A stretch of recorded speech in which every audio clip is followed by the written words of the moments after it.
स्वरमान तूष्मी श्री रवि प्रभ विजय गुरुवर मान तू।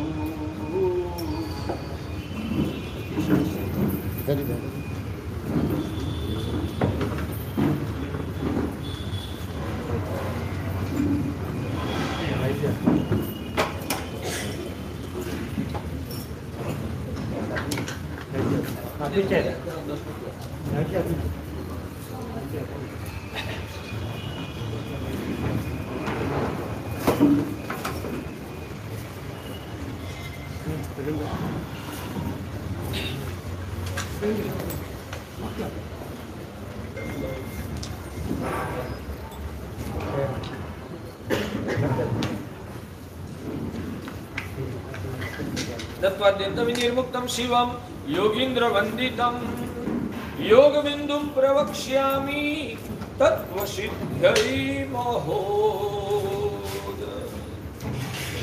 भाग्यशाली अनंत उपकारी परम करुणा सागर तारक देवादिदेव तीर्थंकर भगवंतों ने जगत के जीव मात्र के कल्याण के लिए धर्म शासन की स्थापना की है और प्रभु ने स्थापित किया हुआ ये तीर्थ को आज तक अगणित महापुरुषों ने खुद ने ही उसकी आराधना करके और जगत के बहुत सारे जीवात्माओं को ये तीर्थ का ये धर्म का दान करके ये शासन को हमारे तक पहुंचाया है। वैसे सभी उपकारी महापुरुषों का हम आज कृतज्ञ भाव से स्मरण करते हैं और वो परमात्मा को स्मरण करके उन्होंने जो हमारी भलाई के लिए एक बात समझ लेना भाग्यशाली, डॉक्टर ने जो भी हमको इलाज बताया है वो इलाज हमको पसंद हो, सुखदायी हो, जिसमें कष्ट न हो, वैसा इलाज डॉक्टर ने दिखाया है तो हम वो इलाज का अमल आसेवन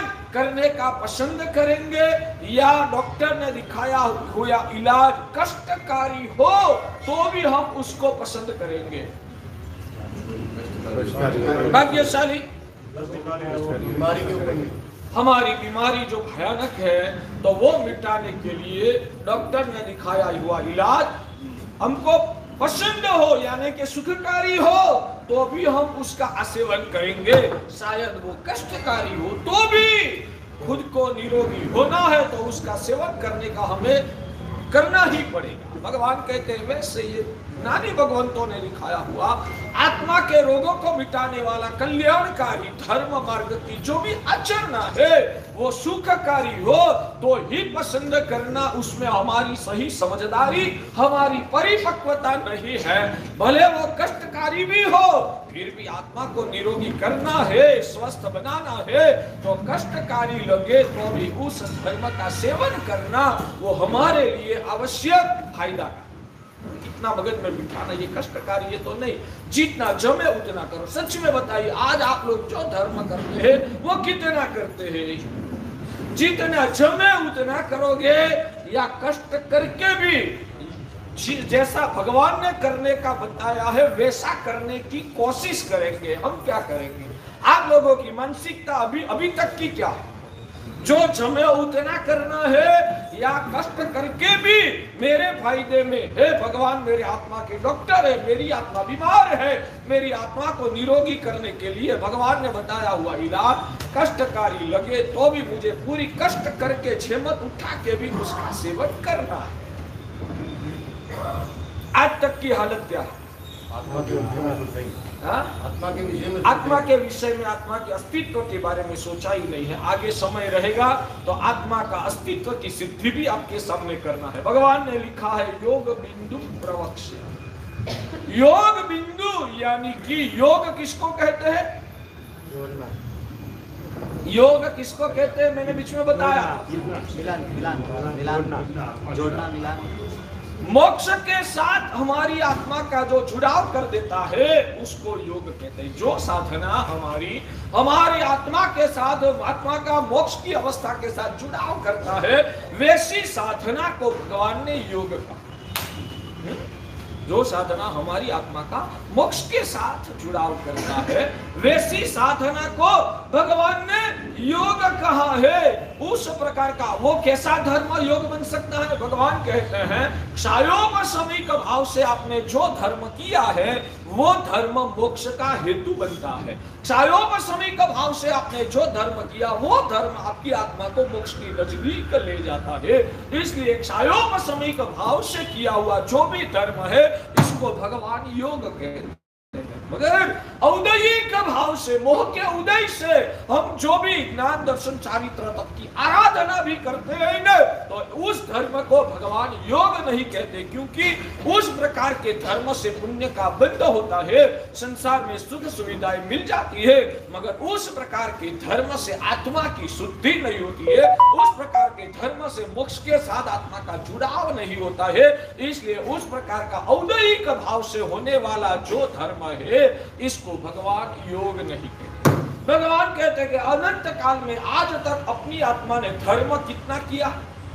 तो भगवान कहते हैं हमारी आत्मा ने अनंत भवों में चारित्र भी लिया है और हमने अनंत धर्म की आराधना की है, मगर हमने योग साधना कितनी की? तो भगवान कहते हैं कि शायद अभी योग मार्ग के साथ तेरा जुड़ाव भी नहीं। धर्म अनंत बार किया मगर योग मार्ग की साधना अभी तक नहीं। वो दोनों चीज अलग है, वो आपको आज तक समझाया है, आगे भी समझाते रहेंगे। तो मोक्षेण योजना योग शब्द की परिभाषा ये है कि जिस धर्म की साधना से कर्म के नहीं अंदर के मलिनता का विलय होता है। धर्म करने से मलिनता का विलय हो सकता है, मगर धर्म करने से आत्मा की शुद्धि होने की कोई गारंटी नहीं। धर्म करने से पुण्य बढ़ता है जरूर, मगर धर्म करने से आत्मा की शुद्धि होती है उसकी कोई गारंटी नहीं है, क्योंकि क्षायोपशमिक भाव से धर्म करो तो आत्मा की शुद्धि होगी, औदयिक भाव से धर्म करो तो उससे आत्मा की शुद्धि नहीं हो सकती है। और भगवान कहते हैं कि सम्यक दृष्टि जो आत्मा होती है उनको पुण्य से कोई लेना देना नहीं है। सम्यक दृष्टि आत्मा को पुण्य से कोई लेना देना नहीं है। सम्यक दृष्टि आत्मा को सिर्फ धर्म करने से उनको कभी भी संतोष नहीं होता है। सम्यक दृष्टि आत्मा की शुद्धि को लक्ष्य में रखता है और आत्मा की शुद्धि के लक्ष्य से ही वो धर्म की साधना करता है। आपको लगेगा ये बात तो महाराज साहब ने पहले के प्रवचनों में बता दिया है, तो आज वही बात दोबारा रटने में महाराज साहब समय को क्यों बिगाड़ते हैं? कुछ नया बता रहे, नया नहीं, यही आपको रट के भावित करना है। इस बात का स्वाध्याय करके आपका अंदर का कचरा को निकालना है, आपके संस्कारों की, भावधारा की और समझदारी की आपको शुद्धि करना है। इसलिए बीच बीच में पुरानी बातों को भी वापिस याद दिला देना जरूरी होता है, इसलिए आज वो बात बताई। तो ऐसा कल्याणकारी आत्मा की शुद्धि करने वाला जो धर्म आत्मा की शुद्धि करता है ना, वो ही धर्म आपका मोक्ष को नजदीक ला सकता है। जो धर्म आत्मा की शुद्धि करता है ना, वो ही धर्म आत्मा मोक्ष को नजदीक ला सकता है। जो धर्म आत्मा की शुद्धि नहीं करता है उससे पुण्य भले हो, मोक्ष नजदीक नहीं आता है। इसलिए पुण्य की बात तो छोड़ो, बीच में साधुओं के लेवल की बात कर देता हूं, बाद में आपकी बात में आता हूं। भगवान कहते हैं पुण्य के लिए तो धर्म करना पर्याप्त नहीं है, पुण्य के लिए तो धर्म करना पर्याप्त नहीं है, कर्म निर्जरा के लिए भी धर्म करना वो भी पर्याप्त नहीं है। सिर्फ कर्म निर्जरा हो जाए वो उनके लेवल की बात है। कर्म निर्जरा के लिए धर्म करना है, मैं कहता हूं नहीं, कर्म निर्जरा के लिए हमें धर्म नहीं करना। हमारे भगवान, हमारे गुरुदेव भद्रंकर सूरी दादा हमको बताते थे, भाग्यशाली कर्म का भार किसको ज्यादा है, आपको ज्यादा है या हमको ज्यादा है, या निगोद के जीवों को कर्म का बंध, कर्म ज्यादा है? नहीं, हमको कर्म का बंध ज्यादा है। रोहित भाई, मेरा प्रश्न ये है कि कर्म का बंध का मुख्य प्रबल साधन कौन सा है? वो तो मिथ्यात्व तो कारण है, मैं साधन की बात करता हूं। मैं कर्म बंध का मुख्य कारण काया नहीं है, कर्म बंध का मुख्य कारण वचन भी नहीं है, कर्म बंध का मुख्य कारण साधन, कारण मिथ्यात्व है, साधन मन है। ये मन हमको मिला है, निगोदवासी जीवों को मन आज तक अनंत काल में कभी भी मिला भी नहीं है, तो वो हमारे से ज्यादा कर्म का बंध करेगा कैसे? निगोदवासी जीवों को कर्म ज्यादा हमारे से कम होता है, ज्यादा नहीं होता है, उससे तो हमारा कर्म अनंत गुना ज्यादा है। समझ में आता है? निगोदवासी जीव को जितना कर्म का बंध होता है, उससे हमारी आत्मा का कर्म का बंध और ज्यादा, अनंत गुना ज्यादा है।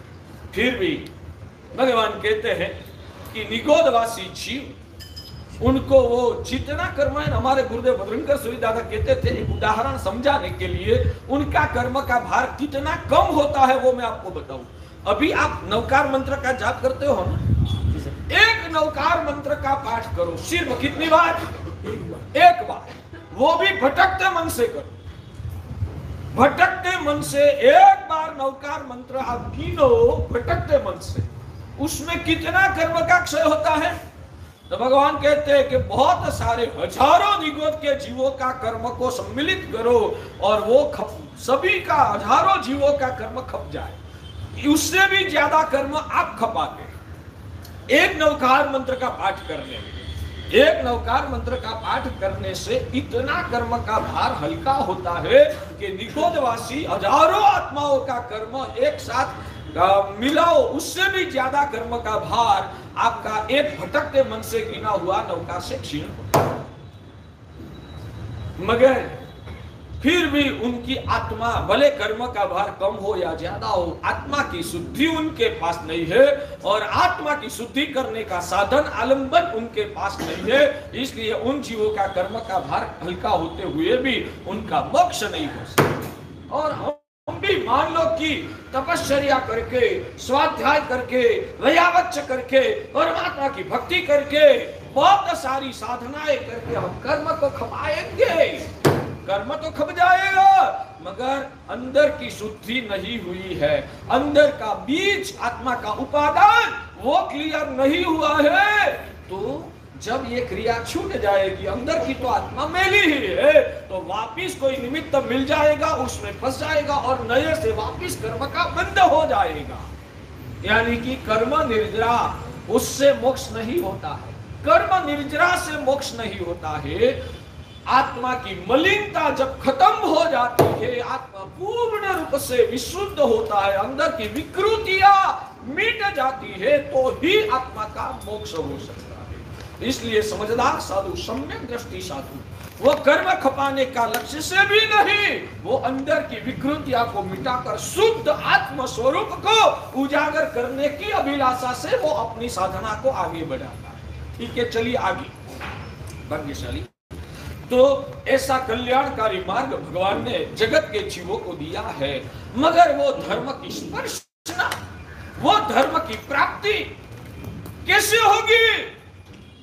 सबसे पहली उत्थान जीव का कैसे होता है? तप करने से उत्थान होगा, व्रत नियम करने से उत्थान होगा, दया दान करने से उत्थान होगा।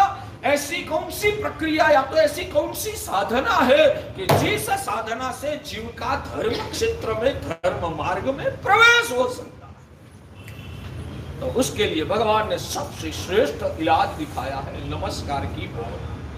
नमस्कार की भावना, झुकने से मोह का जहर पिघलता है, तप करने से मोह का जहर पिघलने की कोई गारंटी नहीं, स्वाध्याय करने से मोह का जहर पिघलने की कोई गारंटी नहीं, मगर झुक जाने से, नमस्कार के भावों से वासित तो होने से भगवान कहते हैं कि मोह का जो, मोह की जो प्रबलता है वो ढीली पड़ती है, और वो ढीली पड़ने से अंदर में ऐसी एक भूमिका का निर्माण होता है। आज हमारी आत्मा के अंदर मोह इतना जबरदस्ती से भरा हुआ है, आज हमारी आत्मा में मोह इतना प्रबल रूप से भरा हुआ है कि भगवान की जो कृपा गिरती है ना, भगवान की कृपा का एक बिंदु को भी अंदर जाने का जगह नहीं है। अंदर इतना मोह भरा हुआ है, जगह ही नहीं है, तो एक बिंदु भी भगवान की कृपा का अंदर नहीं जाएगा, ऊपर तक आके साइड में से वो बह जाएगा।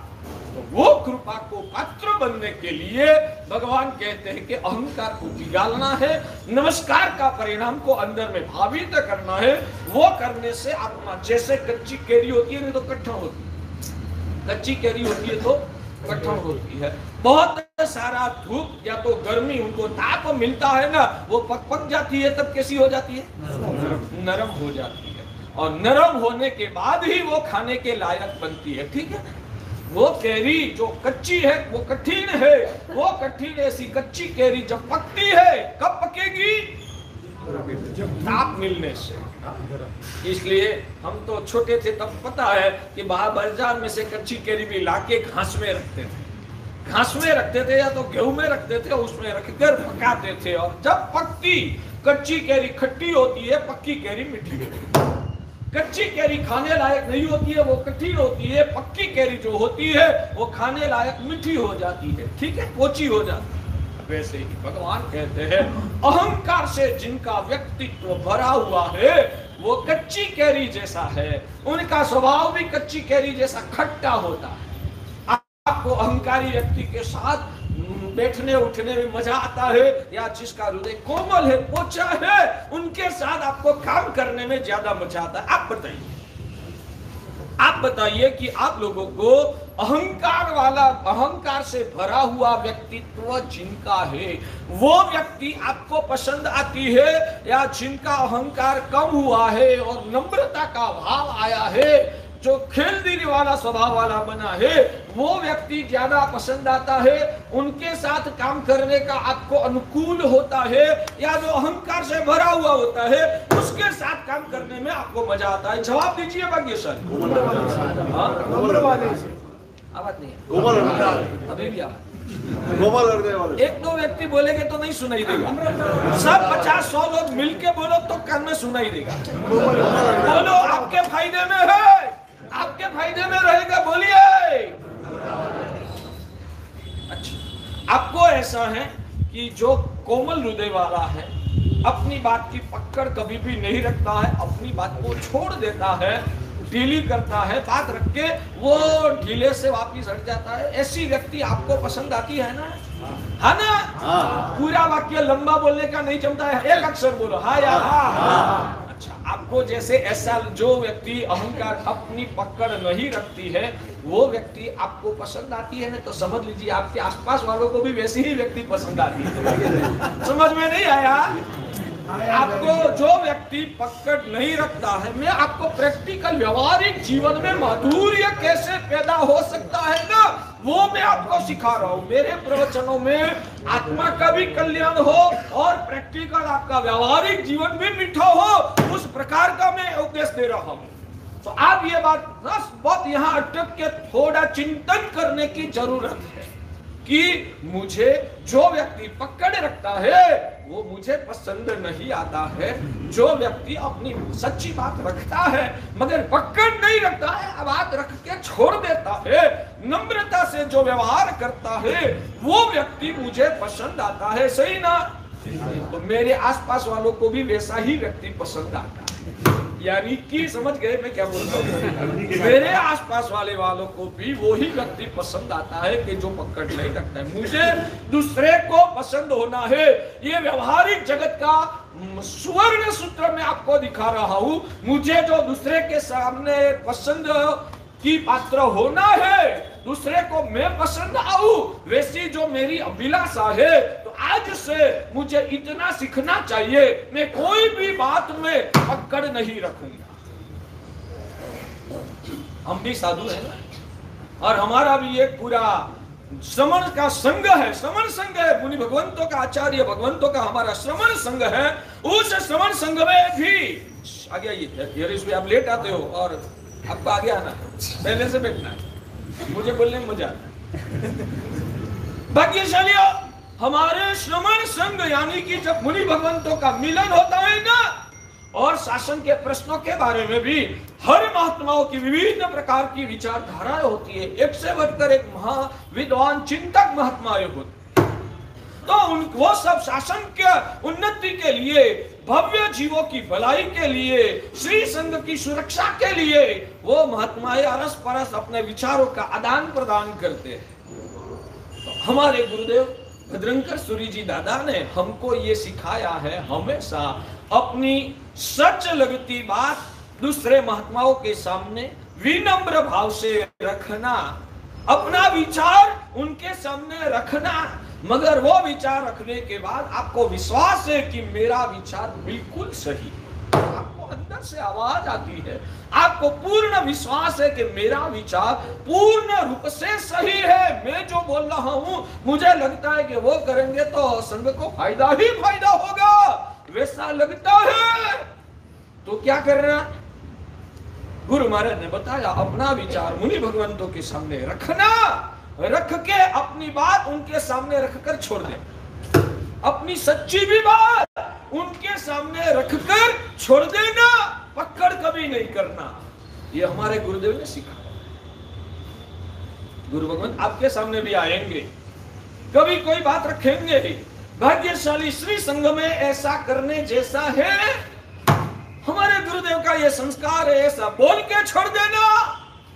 आप ऐसा नहीं समझना कि गुरु महाराज आदेश करे तो ही हम मानेंगे, गुरु महाराज आदेश करे तो ही हम मानेंगे, वैसी विचारधारा में कभी नहीं रखना। गुरु ने अपना विचार रख दिया ना, हमारे लिए शिष्यों के लिए भगवान ने आज्ञा किया है, गुरु का विचार को या तो गुरु का इशारा को आज्ञा ही मान के हमें चलना। गुरु का विचार को, गुरु का इशारा को हमें आज्ञा ही मान के चलना है। गुरु महाराज ने ऐसा बोला कि सुबह में आपको 4 बजे उठ जाना चाहिए। गुरु नहीं बोलेगा तुझे 4 बजे उठना है, गुरु नहीं बोलेगा तुझे 4 बजे उठना है। तुझे 4 बजे उठ के सुबह में प्रतिक्रमण से पहले पहले घंटा सवा घंटा तक तुझे साधना करना। ये ब्रह्म मुहूर्त में हम साधना करेंगे तो हमारा कल्याण होगा, बस उतना ही गुरु ने बोला। आदेश नहीं दिया है कि तुझे 4 बजे उठना।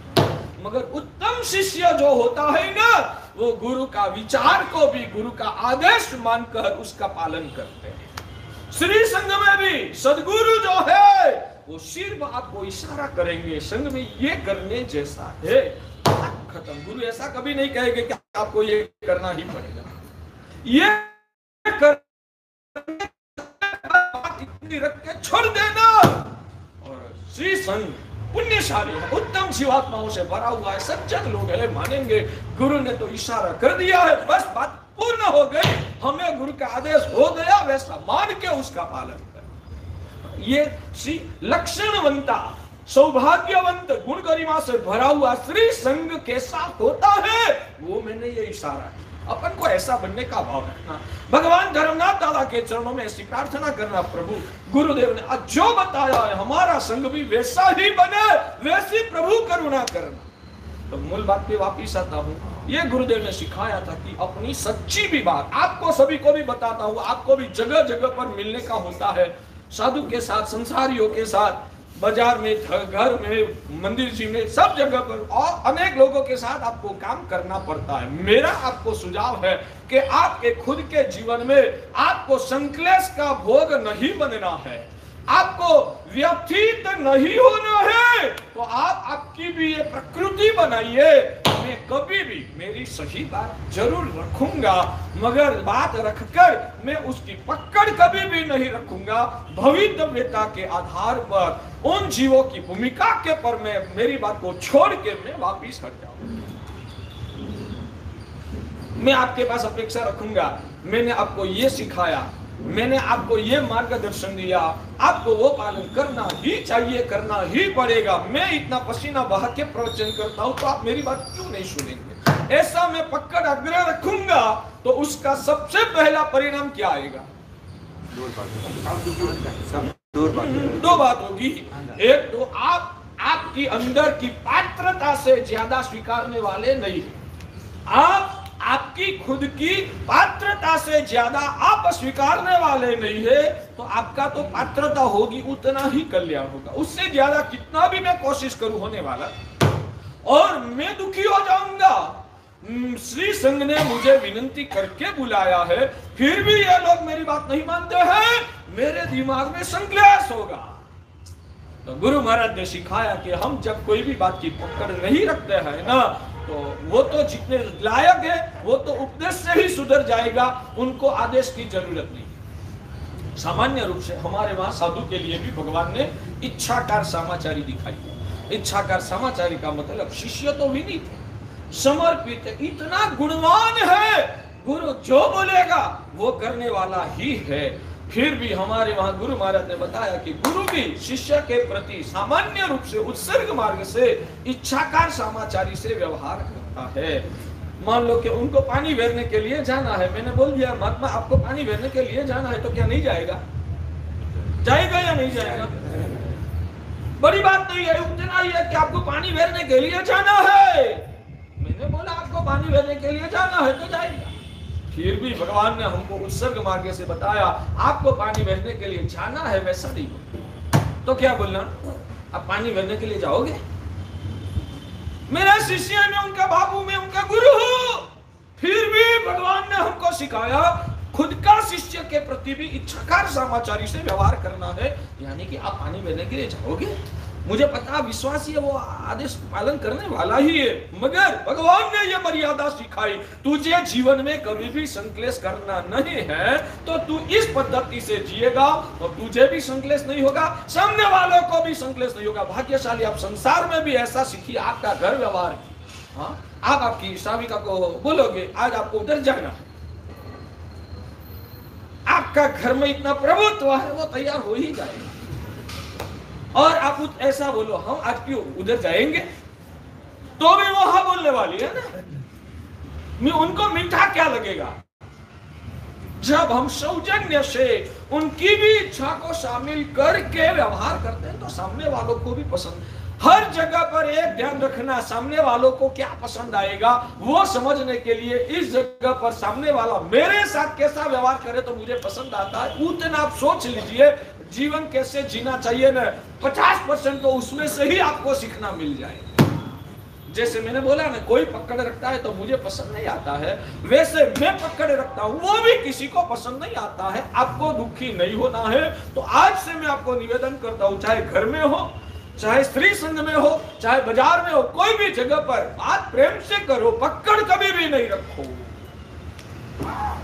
कोई कड़क बोलती है तो ऐसा, इसको शास्त्रों में अपवाद कहा जाता है, इसको शास्त्रों में अपवाद कहा जाता है। और वो भी कौन कड़क बोलेगा तो आपको पसंद आएगा? आपका संघ का ट्रस्ट मंडल है ना, वो तो आपका यहाँ के मोभी है ना, वो कड़क बोलेगा तो पसंद आएगा? नहीं। और मैं बोलूंगा तो कारण क्या? कारण क्या भाग्यशाली? तो मैंने सालों से चरित्र का पालन किया है, और किसका सुना कड़क भी मीठा लगता है बताओ? जिसने खुद के पूजनीय तत्वों की आज्ञा का कड़काई का पालन किया है ना, जिसने खुद के पूजनीय तत्वों की कड़काई का पालन किया है, उसका ऐसा इस प्रकार का पुण्य बढ़ता है कि वो जब कड़क बोलता है तो दूसरे को मीठा लगता है। आपने ऐसा पुण्य उपार्जन किया है? आपने आपके पूजनीय तत्व जो भी हो, धर्म जगत में धर्म गुरु भगवंत हो, या तो संसार जगत में आपके माता पिता या बुजुर्ग वडील लोग हो, उनका सम्मान आपने किया है? हमने तो किया, हमारा कोई सुनता नहीं। मेरी बात सुनो, आपका जीवन तो मैंने दिखा नहीं है ना, प्रैक्टिकल में तो 1 साल से बेंगलोर में आया हूँ, आपका 50 साल की उम्र तक का जीवन मैंने तो नहीं दिखा है, मगर आपकी कड़क कोई नहीं सुनता है ना, तो मैं समझता हूँ कि आपने पहले आपके बड़ों का अनादर किया है, आपने आपके बड़े लोगों का सम्मान या उनकी आज्ञा का बहुमान नहीं किया है, तो ही ऐसा पाप कर्म का बंध होता है कि आपकी बात सुन के दूसरे को कड़वा लगता है। बाकी आपने उनका आदर भाव रखा, तो आप जो भी कड़क बोलोगे वो सामने वालों को मीठा ही लगेगा। ये वास्तविक सत्य भगवान ने शास्त्रों में जो बताया वो मैं आपको बता। तो बात ये है कि ये, हाँ मैं वो बोल रहा था, भगवान ने कहा है कि इस जगत में आदेश करने का सामान्य रूप से कोई मतलब भी नहीं है, कोई जरूरत भी नहीं। क्यों नहीं है मैं बताऊं। जो सामने वाला पात्र है तो आदेश करने की जरूरत नहीं है, आपका विचार आपने बताया तो भी वो आदेश मान के पालन करने वाला ही है। तो पात्र जीव को आपका सिर्फ विचारों की अभिव्यक्ति से उसका जीवन में परिवर्तन आ जाता है, तो आदेश करने की जरूरत क्या? पात्र जीव है वो आपकी आंखों में ही आपका भावों को पढ़कर जीवन जीने वाला है, तो उनको आदेश करने की जरूरत क्या है? तो पात्र जीव को आदेश करने की कोई जरूरत ही नहीं रही। अपात्र जीव है वो आपका आदेश का पालन करने वाला नहीं है, और शायद करेगा तो मजबूरी से करेगा, भाव से नहीं करेगा तो वो पालन करने से भी उनका कल्याण होने वाला नहीं है। तो अपात्र जीव को भी आदेश करने की कोई जरूरत नहीं। समझ में आया? पात्र को भी आदेश करने की आवश्यकता नहीं है, अपात्र को भी आदेश करने की आवश्यकता नहीं है। भगवान कहते हैं सब जगह पर ज्यादा से ज्यादा आप उपदेश करो, यानी कि मार्गदर्शन करो। ये करना जैसा, ये नहीं करना जैसा है। लायक जीव है वो करेगा, अपात्र है तो उसको बोलने का कोई मतलब नहीं है। गुरु को भी अधिकार नहीं है आदेश करने का। उत्सर्ग मार्ग से नहीं है, अपवाद मार्ग से सब अधिकार। अपवाद मार्ग से जरूरत रहे, गुरु को अपनी हितार्थता से लगे कि यहाँ कड़काई करने से ही फायदा होगा और जरूरी है, तो सदगुरु कर भी सकते हैं। मगर वो अपवाद नियम हुआ। उत्सर्ग नियम तो वो ही है कि सामान्य रूप से गुरु को भी अपने शिष्यों के प्रति इच्छाकार समाचार, यानी कि क्या तू ये करेगा, इस भावना से, माधुर्य से हमें व्यवहार करना है, तो ही संसार मीठा चलता है। संसार तो ही मीठा चलता है। आपको भी कहता हूं कि आज से जीवन में इतना परिवर्तन लाने की कोशिश करो, मैं कभी भी पकड़ नहीं रखा, कोई भी जगह पर, धर्म क्षेत्र में भी नहीं, घर परिवार समाज में भी नहीं, बाजार में, व्यापार धंधा में भी, सब जगह पर माधुर्य से, इच्छाकार समाचारी, यानी कि सामने वालों का भाव को लक्ष्य में रखकर, उनकी प्रकृति को लक्ष्य में रखकर हमें माधुर्य से व्यवहार करना है। और सही बात को भी पकड़ नहीं रखना। पकड़ किसी को जीवन में पसंद नहीं आती, जगत में पकड़ किसी को भी पसंद नहीं आती। आज आप लोगों ने संसार में इतनी सालों, पिछले भवों को भूल जाओ, इस भव में भी आप लोगों ने बहुत जगह पर ठोकर खाया है। आप लोगों ने, भाइयों ने, बहनों ने बहुत जगह पर अपने ठोकर खाया है। हमारी गुजराती में तो मार खाया है आप लोगों ने।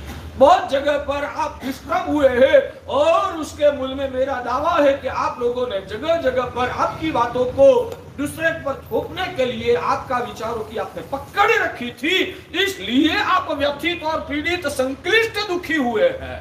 यह जीवन में सीखो। प्रवचन किस लिए है? प्रवचन किस लिए है?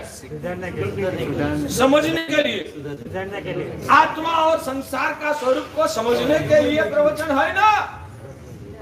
नहीं, वो बात पुरानी होगी। आत्मा और संसार का स्वरूप को समझने के लिए प्रवचन है, वो बात पुरानी हो गई। अब तो सुधरने के लिए ये प्रवचन। सुधरना किसको? बिगड़े वो नहीं। मैं कभी कभी मेरे शिष्यों को भी कहता था, व्याख्यान में, प्रवचन में कहता था, मुझे ऐसे तो सुनता हूँ, मगर कभी कभी प्रवचन के दौरान आधी मिनट ऐसी आ जाती है मैं बहरा हो जाता यानी कि सुनता हूँ फिर भी नहीं सुनता। आप लोगों के मुंह से बुलाने के लिए मैं जानबूझ के बहरा हो जाता। प्रवचन किस लिए सुनना है? पीछे से भी आवाज, सभी का आवाज चाहिए। इतना रखो। मुझे सुधरना है, इसलिए मैं गुरु के चरणों में जाके बैठता हूँ। मेरी आत्मा बिगड़ी हुई है। एक वाक्य इस जगत में सबसे कठिन से कठिन वाक्य कौन सा है? मैं बिगड़ा हूं, मैं खराब हूं, मैं दोषों से भरा हुआ हूं, मेरे में बहुत कमियां, क्षतियां, गलतियां है, मेरा जीवन बहुत खराब। ये वाक्य सच में बताइए, आपकी उम्र का जितना साल हुआ उतनी बार भी आप ऐसा वाक्य बोले होंगे? मेरा 52 साल में मैंने 52 बार भी ऐसा शायद नहीं बोला होगा कि मैं अंदर से खराब हूं। ऐसा सोचने से तो इंफीरियरिटी कॉम्प्लेक्स आ जाता है। देखो, मैं गुजराती 3 कक्षा तक पढ़ा हूँ, इंग्लिश नहीं पढ़ा हूँ। आप गुजराती में बोलिए, मेरी भूमिका घर में लघुता ग्रंथि आ जाती है। मेरी बात सुनो। अपने प्रति हीन भावना, मगर हीन भावना आ जाती है, बिल्कुल सही। मगर हीन भावना लाना जरूरी है या नहीं, वो पहले क्लियर करो। भाग्यशाली, आज ये प्रश्न का जवाब मैं आगे के प्रवचन में देने वाला था, मगर अभी ही इसका जवाब मैं दे देता हूं। ये नमस्कार करने से क्या होता है, तो उसके ही विवेचन में मैं ये बात आगे बताने वाला था। हमारे वहां भगवान ने ज्ञानसार ग्रंथ में लिखा है, उच्चत्व दृष्टि दोषोत्थ शोध कर सज्जर शांतिकम पूर्व पुरुष सीहेभ्यो पुरुषम निचत्व भावना। मेरा प्रश्न ये है कि एक दवाइयां ऐसी हैं जो ब्लड प्रेशर को ऊंचे बढ़ाने वाली, एक दवाइयां ऐसी हैं कि जो ब्लड प्रेशर को कम करने वाली है। तो दोनों में से श्रेष्ठ दवा कौन सी और आदमी को कौन सी दवा लेनी चाहिए? इसको जैसी बीमारी के हिसाब से बीमारी के हिसाब से, यानी थोड़ा खुल के बताओ ना। दो प्रकार की दवाइयां हैं, ब्लड प्रेशर को ऊंचे बढ़ाने वाली और ब्लड प्रेशर को नीचे गिराने वाली, ब्लड प्रेशर का लेवल को कम करने वाली। आदमी को दोनों में से कौन सी दवाइयां लेनी चाहिए? ज्यादा है तो कम करने वाले और कम है तो, यानी कि आपकी बीमारी किस प्रकार की है उस हिसाब से आपको दवाइयां दी जाएगी। इस जगत में बहुत सारे लोग ऐसे हैं कि जो गुरुता ग्रंथि का भोग बने हैं और बहुत सारे लोग ऐसे हैं कि जो लघुता ग्रंथि का भोग बने हैं। तो उसके लिए भगवान ने अलग अलग विचारधारा के रूप में दवाइयां का दान दिया है। अलग अलग विचारधारा आपका बीमारी को कंट्रोल करता है। लघुता ग्रंथि वाला जो है, लघुता ग्रंथि, अब पदार्थ तो समझ गए ना, लघुता ग्रंथि और गुरुता ग्रंथि। गुरुता ग्रंथि में वो आता है, मैं तो बस इस जगत में बहुत आगे बढ़ गया, मुझे तो बहुत आता है, मैं तो सक्षम हूं, मेरे पास बहुत सारा पावर है, इसको गुरुता ग्रंथि। और मैं तो कुछ नहीं कर सकता, मैं तो बहुत पामर आदमी हूं, मेरे से कुछ नहीं हो पाएगा, मेरी तो कोई सुनती नहीं है, मेरा पुण्य कच्चा है। ये है लघुता। दोनों प्रकार की बीमारियां। अच्छा, तो जो हकीकत में लघुता ग्रंथि से भरा हुआ है, उनकी लघुता ग्रंथि को मिटाना है, तो उसके लिए भगवान ने दवाइयां अलग दिया है। तेरे से जो सफल बने लोग, वो भी पहले कैसे थे, तेरे जैसे ही थे, फिर भी उन्होंने हिम्मत किया, मेहनत किया, पुण्य बढ़ाया और बड़ों की मार्गदर्शन के अनुसार वो आगे बढ़ा, तो वो भी सफल हो सका है, तो तू भी सफल हो पाएगा। मगर ये दवाइयां किसको दी जाएगी? जिसको लघुता ग्रंथि है उसको ये दवाइयां देनी। मगर जो पहले से ही ऐसे पावर में ही जीवन जीता है, आंखें ऊंची करके ही जीवन जीता है, तो उनको तो वो दवाइयां ही देनी पड़ेगी, तो कुछ नहीं है। लघुता ग्रंथि यानी कि वो बीपी का पारा नीचे उतारने वाली ही दवाइयां आपके लिए लेना जरूरी है। हाँ, एक जब लेवल मेंटेन हो जाएगा ना, तब ये दवाइयां हम आपसे छुड़वा देंगे। जब एक लेवल आप जमीन पे आ जाओगे ना, अभी हवा में उड़ते हो, अभी आप हवा में उड़ते हो, तो आपको खींच के नीचे लाना पड़ेगा, और आप जब जमीन पे आ गए तब ये दवाइयां हम आपको बाद में छुड़वा देंगे। अब आपके इसके लिए जरूरत नहीं है। मगर शुरू में तो जब अहंकार से हमारा मन भरा हुआ है ना, तब तक तो अपने से ज्यादा सफल बने लोगों को नजर में लाना, या तो मेरी ये सफलता भी मुझे नीचे गिरा सकती है, वो सत्य को हमें याद करना, कैसे भी करके हमारी गुरुता ग्रंथि का कंट्रोल करना, यानी कि पावर को नीचे लाना, वो वास्तविक जीवन जीने के लिए जरूरी है। समझ में आता है? तो यहां बैठे हुए दोनों प्रकार के लोग मेरी सभा में आज है। गुरुता ग्रंथि का भोग बने, मैं तो हाथ, हम तो साहेब सर, हम तो कितने पावरफुल व्यक्ति है, मैं तो अब्जोपति, मुझे किसी की जरूरत नहीं है, वैसी मानसिकता धारण करने वाले लोग भी यहां बैठे। मेरे से कुछ नहीं हो सकता, मेरा कोई सुनता ही नहीं है, मैं तो बस हताश हो गया हूं, ऐसे लोग भी यहाँ बैठे हैं। दोनों की ट्रीटमेंट करना जरूरी है।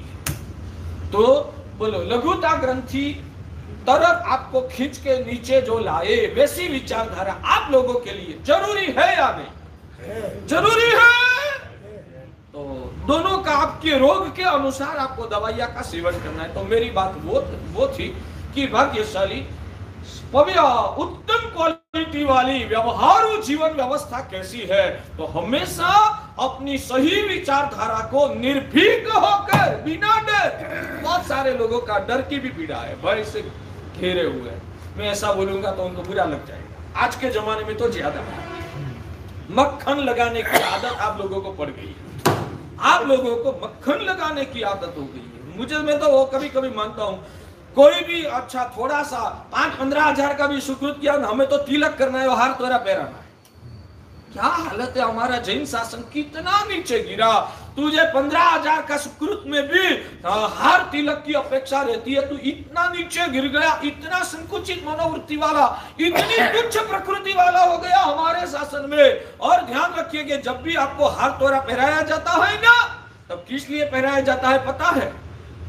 जब भी आपको यहाँ हार तोरा पहनाया जाता है, तिलक किया जाता है, श्रीफल से सम्मान, संबल से सम्मान किया जाता है ना, आप लोग खुद भी जानते हैं, फिर भी उंदर होता है ना, उंदर, चूहा, जब बिल्ली आती है ना, डर लगता है।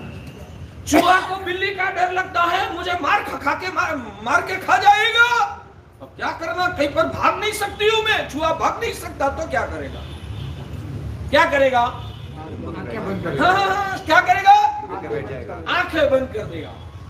अब आंख बंद करेगा तो बिल्ली दिखेगी नहीं, इसलिए निर्भीक, डर निकल गया। अब तो बिल्ली दिखती नहीं है, तो मजा से वो स्वस्थ हो जाती है। परिणाम क्या आएगा? बिल्ली मार के खा। तो बिल्ली आई तो आंखें बंद कर देना, वो क्या समझदारी है? वो समझदारी नहीं है। हमें वास्तविकता का तो स्वीकार करना ही पड़ेगा। वैसे आज आपकी एक आंख खोल रहा हूं, परिवर्तन लाना जरूरी है। और जो वो परिवर्तन जयनगर से शुरू होगा ना, तो मुझे हमेशा जयनगर याद रहेगा। क्या परिवर्तन है? तो मैं आपकी आंखें खोलना चाहता हूं कि आपने 15, 21,000, 41,000 का भी सुकृत किया ना, तो आपको यहाँ खड़ा करके सम्मान दिया जाएगा, हार पहना जाएगा, आपको कंबल उड़ाड़ी जाएगी। ऐसा होता है। वो किस लिए आपको कंबल उड़ाते जानते हो? आपने 41,000 का सुकृत किया है, इसलिए वो आपका सम्मान करते हैं, हाँ या ना? मैं कहता हूं उनको आपके प्रति कोई सद्भाव भी नहीं होता है, मगर लगता है इनको हार नहीं पहनाएंगे तो उनको बुरा लगेगा, उनको अंदर में क्या हताशा होगी। और हमारे गुजराती में बोलते खोटू लागशे ने खोटू, तमने खोटू न लागे ने एटले हार पहरावे छे। छोटा सा भी सुकृत करता है तो उसकी अनुमोदना तो करनी चाहिए। अनुमोदना तो करना मैं भी मानता हूँ। आपने गरीब को 1 रुपये का दान दिया ना, 1 रुपया, सिंगल रुपया का, तो भी अनुमोदना करना है। अनुमोदना तो भाव से भी हो सकती है कि धन्य है उन आत्मा, आपको भी धन्य है इन आत्मा को, इसने 40,000 का लाभ लिया, पूरा दिन अनुमोदना का भाव रहता है ना। मैं क्या बोलता हूँ, आटा पिंडी मत करो। वास्तविक सत्य, ये कड़वा सत्य है कि आप लोगों को एक का सम्मान रह गया ना, या तो दूसरा भाव वो होता है, अभी सम्मान करेंगे तो दोबारा लिखाएगा।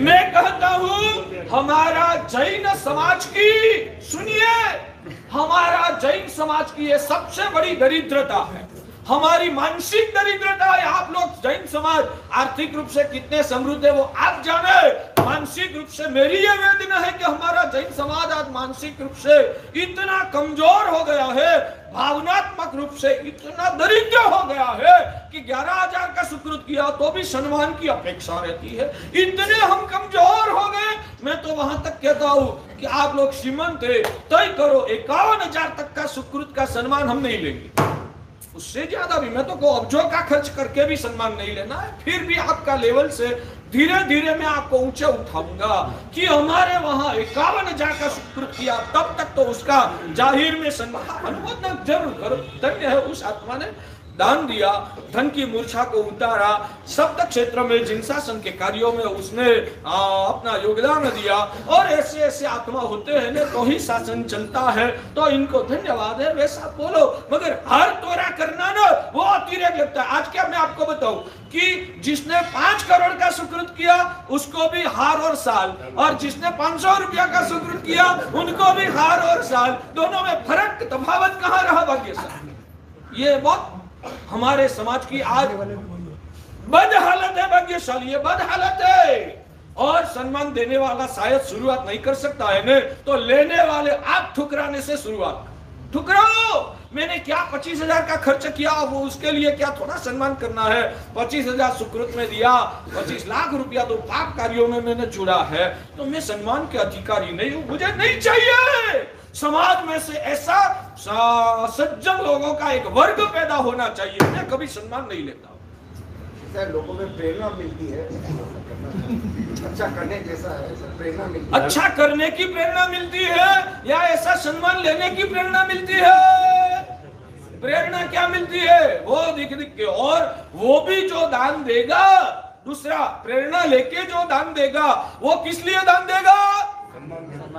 बड़े आवाज से चंद्र कुमार जी, शायद ये दिखकर दान भी देगा, वो किस लिए दान देगा? सम्मान के लिए। तो सम्मान के लिए दान करना वो क्षायोपशमिक भाव का धर्म है या वो औदैहिक भाव का धर्म? सम्मान की भूख से आप लोगों तो उन लोगों की सम्मान की भूख में बढ़ावा देते हैं। यानी कि मैं तो कहता हूं, गलत मत लगाना, एक अपेक्षा से मैं कहता हूं कि उनका सम्मान करना ना, वो भी एक प्रकार का अधर्म का पोषण है। मोह औदैहिक भाव का धर्म को हम उत्तेजन देते हैं। पवित्र भावनाओं से धर्म करने की हमारे भगवान की मर्यादाओं को हम विलुप्त करते हैं।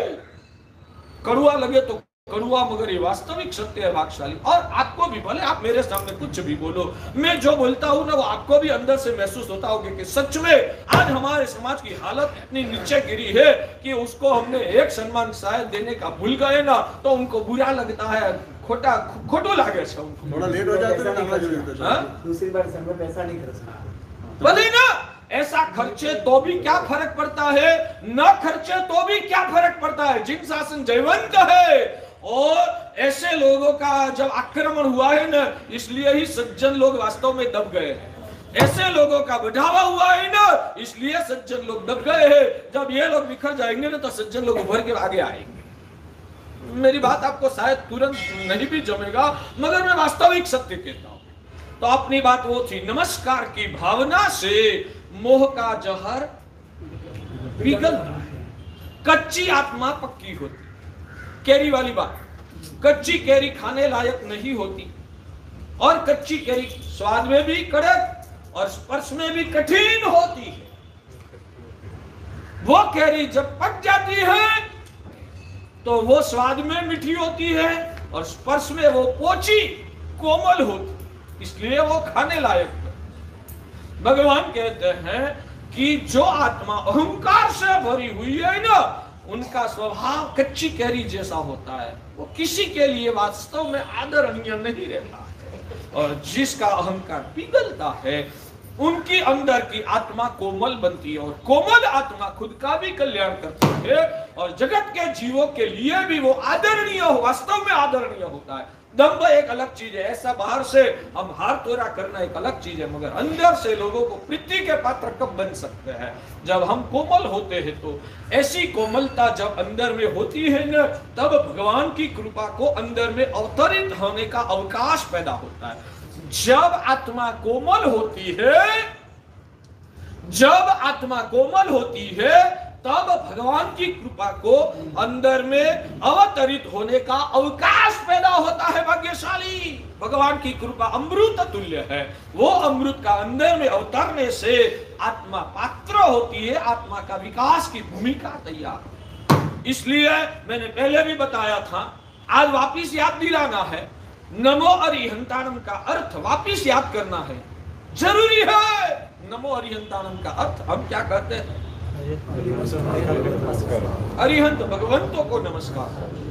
तो जो पहले अरिहंत शब्द बोल के बाद में नमस्कार की बात आती है, अरिहंत भगवंतों को नमस्कार हो, तो उस हिसाब से संस्कृत प्राकृत में भी वैसा ही बोलना चाहिए ना, अरिहंताणम नमः। मगर ज्ञानी भगवंतों ने अरिहंत को पीछे रखा, नमो का भाव को पहले रखा। और आगे भी, यानी कि इस बात को पहले याद कर लीजिए कि अरिहंताणम नमः नहीं, नमो अरिहंताणम। नमो पद के आलंबन से आपकी आत्मा कोमल होती, बाद में अरिहंत का अवतरण होता। नमो पद से आत्मा लायक नहीं बनी है, तो अंदर अरिहंत का अवतरण कैसे होगा? इसलिए अरिहंत को भी अंदर में प्रवेश दिलवाने के लिए पहले नमो की भावना से हमें वासित होना वो आवश्यक है। जमता है? तो उसका मतलब ये हुआ। और आगे भी आता है ना, ऐसो पंच नमुक्कारो सव पावक पनासनो। अरिहंत सिद्ध आचार्य उपाध्याय और साधु, ये पंच परमेष्ठी सभी का पापों का नाश। अरिहंत सिद्ध आचार्य उपाध्याय और साधु, ये पंच परमेष्ठी सभी पापों का नाश करता है। ये पंच परमेष्ठी सभी पापों का नाश करता है, वैसा नहीं लिखा। नमस्कार। ये पंच परमेष्ठी को किया हुआ जो नमस्कार है ना, वो सभी पापों का नाश करता है। यानी कि नमस्कार के बिना परमात्मा का सामर्थ्य भी हमारे में संचरित नहीं हो सकता है। परमात्मा कितने भी सामर्थ्यवान हो, अरिहंत भगवान महावीर साक्षात थे, फिर भी गौशाला और जमाली को वो नहीं तार पाए। भगवान महावीर खुद भी श्रेणी की नरक को नहीं तोड़ पाए। क्या कारण? जमाली क्यों नहीं तीर पाए? अरिहंत साक्षात मिले थे, फिर भी उसका कल्याण इसलिए नहीं हुआ कि जमाली को भगवान के प्रति जो नमस्कार का परिणाम चाहिए वो नहीं था। इसलिए अरिहंत भगवान साक्षात मिले हुए भी उनको नहीं बचा। और हमको साक्षात भगवान नहीं मिले हैं, स्थापना निक्षेप से प्राप्त हुए हैं। साक्षात अरिहंत भगवान हमको नहीं मिले, मगर जिस रूप में भी मिले उस रूप में हमारे अंदर में जो नमस्कार का परिणाम उजागर हो गया, तो भगवान कहते हैं निश्चित रूप से तुझे मोक्ष का लाइसेंस यानी सम्यक दर्शन मिल सकता है। सभी पापों का नाश पंच परमेष्ठी से नहीं, पंच परमेष्ठी को किया हुआ नमस्कार से सभी पापों का नाश होता है। यानी कि पंच परमेष्ठी की ताकत से भी ज्यादा, एक अपेक्षा से नमस्कार की ताकत ज्यादा है। समझ में आता है भाग्यशाली? तो हमें हमारी आत्मा को नमस्कार के भावों से भावित करना है। तो नमस्कार का डेफिनेशन क्या, नमस्कार की व्याख्या क्या, नमस्कार किसको कहते हैं? दो हाथ जोड़ के इच्छामी खमा समणो वंदी ओम झावनी जाए निसी आए मधायण वंदामी करके सिर झुकाओ, वो नमस्कार है। वो तो द्रव्य नमस्कार सिर्फ आपका काया का झुकने का। हमारे वहां चैत्यवंदन भाष्य वगैरह ग्रंथों में भगवान ने नमस्कार का चतुर्भंगी बताई है। द्रव्य से भी नमस्कार, भाव से भी नमस्कार। एक व्यक्ति ऐसा है द्रव्य से नमस्कार करता है, भाव से नमस्कार नहीं हो रहा है। तीसरा व्यक्ति ऐसा है भाव से नमस्कार होता है, द्रव्य से नमस्कार नहीं होता है। चौथा व्यक्ति ऐसा है द्रव्य से भी नहीं होता है, भाव से भी नहीं होता है। उसमें भगवान ने क्रम दिया है। श्रेष्ठ नमस्कार किसको कहते हैं और वास्तविक नमस्कार किसको कहते हैं? जहां भाव अंदर से झुक रहा है। भाव से झुकना, झुक जाना, यानी कि आप मेरे से महान हो, मैं आपसे छोटा हूं। आप गुण संपन्न हो, मैं दोषों से भरा हुआ हूं। आप महान हो, मैं नीचा हूं। आप पुण्यवान पवित्र हैं, मैं पापों की भावनाओं से खदबदता हूं। यानी कि मैं कमजोर हूं, मेरे में बहुत बदिया है, मैं कम पुण्य वाला हूं, मेरे में बहुत कमियां है। और ये दवाइयां आप लोगों के लिए जरूरी है। जिसको अहंकार का दोष सताता है उनको ये दवाइयां लेना जरूरी। जो लघुता ग्रंथि से पीड़ा पा रहा है उनके लिए अलग दवाइयां, वो कभी आगे चर्चा करेंगे। मगर जिनको अहंकार सताता है, आप लोगों को अहंकार सताता है या नहीं सताता? अहंकार है कि नहीं वही मालूम भी नहीं है। तो पहले तो आपको संगनी पंचेंद्रिय बनना पड़ेगा। अहंकार से भरे हुए है भाग्यशाली। जहां दूसरे के प्रति तिरस्कार होता है, नफरत होती है, दूसरे का दोष दिखता है, वहां समझना कि मैं अहंकारी हूं। ये अहंकार का रोग वो संसार का मूल है। अहंकार जो है वो संसार का मूल है और विनय भाव वो मोक्ष का, धर्म का मूल है। ये लिख के रखो, अहंकार संसार का मूल। हमें धर्म के माध्यम से भी अहंकार को ही भाग्यशाली पिघाल। तो नत्वा हरिभद्र सुरेश्वर जी महाराज ने योग बिंदु ग्रंथ के प्रारंभ में ही सबसे पहला पद लिखा है, नत्वा, मैं नमस्कार करता हूं। कितने महापुरुष, कैसे महापुरुष, कितने विद्वान। आज उन्होंने 1444 ग्रंथ जो लिखा है ना, वो लिखा। हमारे में ग्रंथ लिखने की तो ताकत नहीं है, 1444 ग्रंथ पढ़ने की भी ताकत। और उन्होंने एक एक ग्रंथ जो लिखा है उसका रहस्य तक पहुंचने का भी हमारा लेवल नहीं। उतनी ऊंचाई पर पहुंचे हुए भी वो सिर झुकाकर नमस्कार करते हैं। मैं नमस्कार करता हूं। क्यों नमस्कार करता हूं? नमस्कार का मतलब यह है कि खुद की कमी की कबूलात। नमस्कार का वास्तविक अर्थ यह है कि खुद की कमी की कबूलात और सामने वालों की ऊंचाई की कबूलात। नमस्कार का मतलब वो तो द्रव्य नमस्कार हुआ, हाथ जोड़ के सिर जमीन को टच कर दिया ना, वो तो द्रव्य नमस्कार है। वो नमस्कार आपकी आत्मा को ऊंचे नहीं उठा सकता, वो व्यवहार है। तात्विक नमस्कार वो है आप मेरे से किस किस बातों में कितने महान हो, आप मेरे से बहुत ऊंचे बहुत आगे हैं, आपकी ऊंचाई का मैं सम्मान करता हूं। और उसके सामने मैं पामर हूं, मैं दोषों से भरा हुआ हूं, मैं कमजोर हूं, मैं पापों से खरड़ा हुआ, पापग्रस्त। मेरी कमियां का जिनको दर्शन होता है और सामने वालों की ऊंचाई का जिनको दर्शन होता है, उसकी जो सामने वालों के प्रति सम्मान की जो परिणाम की धारा, उसको भगवान नमस्कार कहते हैं। ये नमस्कार की सही व्याख्या है। हाँ बोलिए। नमो है कि नमो बोलना चाहिए कि नमो बोलना चाहिए? वो दोनों परंपरा है। शायद दिगंबर वगैरह अन्य परंपरा में नमो का प्रचलन है। हमारी श्वेतांबर मूर्ति पूजक परंपरा में नमो का प्रचलन है। दोनों में से एक भी गलत नहीं है, दोनों परंपरा अपनी अपनी जगह पर सही है। अपन को अपने गुरुदेव ने जो पद दिया है उसका जाप हमें करना। शास्त्र में आपको आपके गुरुदेव ने कौन सा पद दिया? नमो दिया या नमो दिया? नमो था।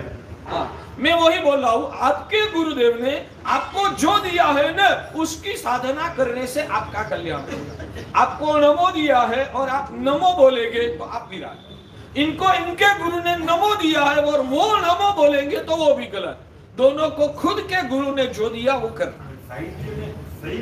हमारे वहां शास्त्र में तो ऐसा लिखा है कि शास्त्र में जो लिखा वो सही नहीं, आपके गुरुदेव ने जो दिया वो सही, ऐसा शास्त्र में लिखा है। इसलिए वो चर्चा का आपका लेवल ही नहीं है, वो विषय नहीं है। हमारी गुरु परंपरा में ज्ञानियों ने ये विधान किया, आपके गुरुदेव ने जो बोला वो करना, वो उससे आपका कल्याण होता है। चलो ठीक है, समय बहुत हो चुका है। तो ये नत्वा के बारे में स्व का अपकर्ष और अन्य का जो उत्कर्ष की बात है, वो बात को हमें अंदर में उतारना है और हमेशा पकड़ को छोड़ के दूसरे का विचारों का भी आदर करना, वो नमस्कार की धारा मानी जाती है। तो ये नमस्कार किस लिए करना, किसको करना, उसका विशेष विवेचन आगे आगे के प्रवचनों में अनुकूलता के अनुसार आपको बताऊंगा। आज संडे सैटरडे है, कल संडे की शिविर है। एक 2-3 मिनट जानबूझ के, अभी 3 मिनट बाकी है, मैं जानबूझ के छोड़ता हूँ कि संघ की कुछ जाहिरात करना है। जल्दी से खड़े हो जाइए। तो संघ की जाहिरात आप सुन के यहाँ से आप विदाई हो सकते। कल की शिविर का सब्जेक्ट है बस इतना करो सुखी हो जाओगे। तो कल की शिविर विद टाइम 9:30 बजे शिविर के अंदर आप तो आ रहे हो, आपके बच्चों को, आपके मित्रों को सबको साथ में लेके जरूर समय पे बता दें। गुरु भगवत के चरणों में कोटि कोटि वंदन। गुरु या कोटि सत्संग विराजित सभी धर्म प्रेमी बंधुओं को मेरा सादर जय जय। सबसे पहले तो नैमिषारण्य भगवान के जन्म कल्याणक एवं रक्षा कल्याणक के निमित्त यहाँ पे अटल की आराधना होगी। उसमें जिन महानुभावों को, जिन बहनों को नाम लिखाना है, पीढ़ी में अपना नाम लिखा सकते हैं। उसके बाद ये रहेगा 1, 2 और 3 अगस्त को, 4 अगस्त को इसके पाना होगी और उस पाना के लिए नाम आप लिखा सकते हैं। जो भी महानुभाव है उसमें नाम आपका एक आया हुआ है, और भी कोई महानुभाव अपना नाम लिखाना चाहते हैं तो वो अपना नाम लिखाते हुए और उसके चीटी के हिसाब से जो भी लकी ड्रॉ होगा जिसका नाम आएगा होता उसका नकरा 41,000 रुपये है। उसके बाद 5 तारीख को पार्षनाथ प्रभु का मोक्ष कल्याणक है, तो उसके निमित्त खीर का एकादशा होगा और उसका भी पाना अगले दिन होगा। उसके लिए भी 21 एकादशा जो रखा गया है उसका पढ़ना नहीं है। एकादशा का जिस किसी को भी लाभ लेना है वो अपना नाम लिखा सकते हैं। इसका नकरा 21,000 रुपये रखा गया है और इसके अंदर 1 से ज्यादा नाम आएंगे तो उसका लकी ड्रॉ से उनका नाम निकाला जाएगा। अट्टम के पारने का भी नकरा बोल, अट्टम के पारने का नकरा 41,000 रुपये। और इस कल संडे को विषय है दृष्टि परिवर्तन और इसके इतना कर दो आप सुखी हो जाओगे। तो ये इतना क्या करना है, उसके लिए आपको सबको कल के शिविर के अंदर आना है और आप सब ज़्यादा से ज़्यादा संख्या में शिविर के अंदर भाग लेंगे, यही आशा रखते हैं। और उसके बाद कल दोपहर में अपने माधव नगर में आपके शिष्य रत्न उपन्यास कुमार जी के निश्रा में जैन यूथ पार्लियामेंट का भी एक आयोजन रखा गया है, जिसके अंदर अपने युवा जो भी अपने विचार जैन धर्म के प्रति, जैन धर्म की विशालता को अपने कैसे बढ़ा सकते हैं और आज के युवाओं के अंदर हम जैन धर्म की श्रद्धा को और कैसे मजबूत कर सकते हैं, उसके ऊपर अपने जो भी महानुभाव, जो भी युवा लोग अपने विचार वहाँ पे व्यक्त करना चाहते हैं तो वो भी है ना वहाँ पे आ सकते हैं। और वो जो लोग जाना चाहते हैं वहाँ सीमित संख्या के अंदर ही प्रवेश होगा। तो जिन लोगों को भी जाने की भावना है वो टेडी में अपना नाम लिखा देंगे और शीघ्र से शीघ्र आपको बात भी दी जाएगी। उसके अलावा बहनों को वगैरह भी अगर इस पार्लियामेंट के अंदर हिस्सा लेना है, यानी कि आप दर्शक के रूप में वहाँ पे आ सकते हैं केजी बिल्डिंग अपने कल्पतरू के सामने। आज दोपहर 2:30 बजे बहनों की भी शिविर है, विषय एक कदम मोक्ष की ओर। तो उसके अंदर ज़्यादा से ज़्यादा बहनें हिस्सा लेंगे। सिंगिंग कॉम्पिटिशन और सिंगिंग कॉम्पिटिशन, ये भी अपने रविनाथ भगवान की कल्याण के हिसाब से सिंगिंग कॉम्पिटिशन, अपने स्तवन और स्तुतियाँ वगैरह जो भी है भाइयों के लिए और बहनों के लिए अलग अलग रखा गया है। भाइयों के लिए 4 तारीख को, 2 तारीख को, सॉरी 4 को है ना, 5 को, यानी कि 2 तारीख 2 अगस्त को शाम को होगा। और बहनों के लिए 2 बजे सेम 3 तारीख को बहनों के लिए 2:30 बजे होगा और ये प्रतियोगिता होगी, उसके अंदर इनाम भी दिए जाएंगे। तो ये आपकी सबकी जानकारी के लिए। और ये जैन यूथ पार्लियामेंट में जिन महानुभावों को हिस्सा लेना है वो इस फॉर्म को अपने पेटी से प्राप्त कर ले और फॉर्म भर के मेरे को सपोर्ट करते हुए या पेटी के अंदर रखते हुए, तो उनको वहाँ पे प्रवेश के लिए पास आपको मिल जाएगी। मैं आशा रखता हूँ कि आप ज़्यादा से ज़्यादा संख्या में आके अपने विचार व्यक्त करेंगे। अभी अध्यक्ष महोदय अट्टम के पार्टी के अगर एक नाम तो हमारे पास आया हुआ है, श्रीमान साहब मांगीलाल जी का, सुजानी साहब, और उसके अलावा अगर कोई और भी है, हरीश जी, हाँ हरीश जी, और कोई है तो अपना नाम लिखा सकते हैं। उसके बाद होगी अट्टम में खास जुड़िए। अट्टम के अंदर भी ज्यादा से ज्यादा संख्या में आप लोग भाग लेंगे। ज्यादा त्रिलोचन माणिक सिंह, उनका भी एक नाम आया हुआ है। तो ये 2 नाम अभी तक आए हुए हैं, तो दोनों में से लकी ड्रॉ करके आपको बता दिया जाएगा इसके तरफ।